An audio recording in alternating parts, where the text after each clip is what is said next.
Trump just gave millions back to Americans that Obama had robbed. Here's where he found it.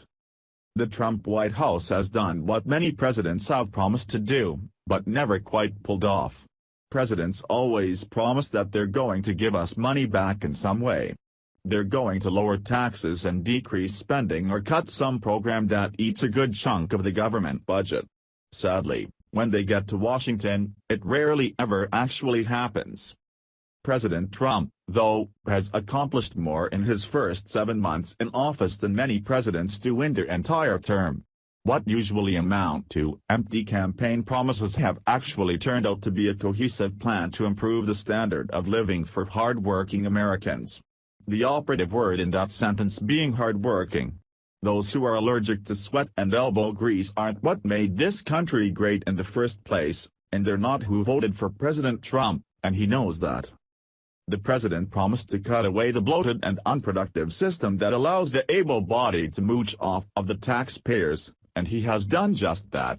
According to new reports, more than 1 million Americans are now off of food stamps since the president took office. And that decrease was just what the numbers showed as of May of this year. Via Dennis Michael Lynch. The latest U.S. Department of Agriculture (USDA) statistics on food stamp enrollment now show that since President Trump took office in January 2017, more than 1.1 million Americans don't have to take welfare in the form of food stamps anymore. Participation in the Supplemental Nutrition Assistance Program, SNAP, dropped to 41,496,255 in May 2017, according to the most recent data available from the USDA. This number is down from 42,691,363 in January 2017 when Trump took office. In just the first few months of Trump's presidency, SNAP enrollment decreased by 2.79%. On average, food stamp participation in 2017 has fallen to its lowest level since 2010, and the latest numbers show that this trend is continuing. In case you're wondering what those numbers mean, the breakdown is that for every month this administration is running the country, they're on average reversing a year's worth of damage done to the welfare system done by the prior administration. If you're a Democrat, it makes perfect sense that you'd want as many people as possible on government assistance.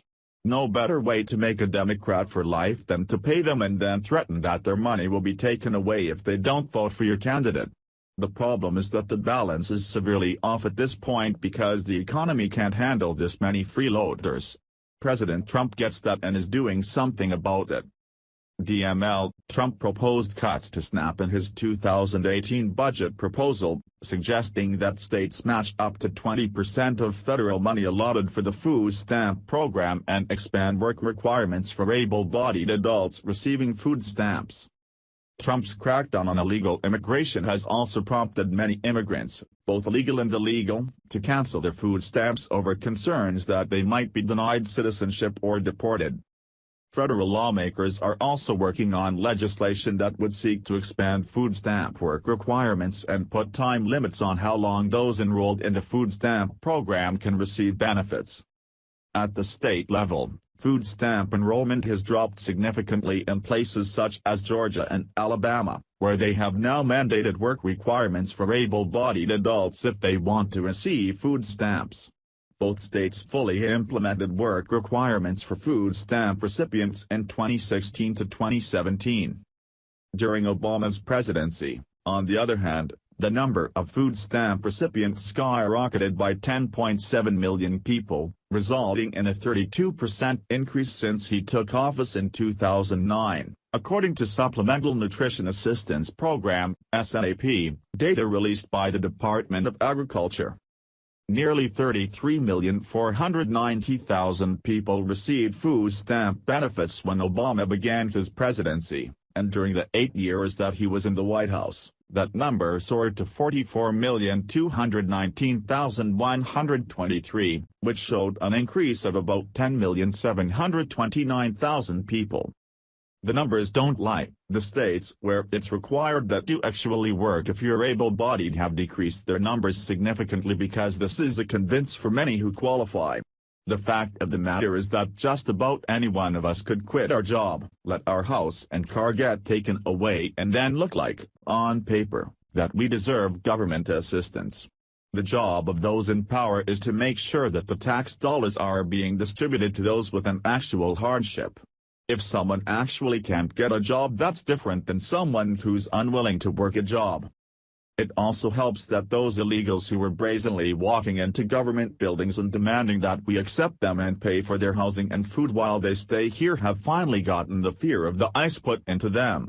Their drain on the economy may not be gone yet, but it has at least been decreased by the Trump expedited exportation plan. We may not be on the home stretch yet, but over 1 million U.S. residents taken off of welfare is a great way to start making America great again. Share if you're proud of what the president is doing for this country. Thanks for watching.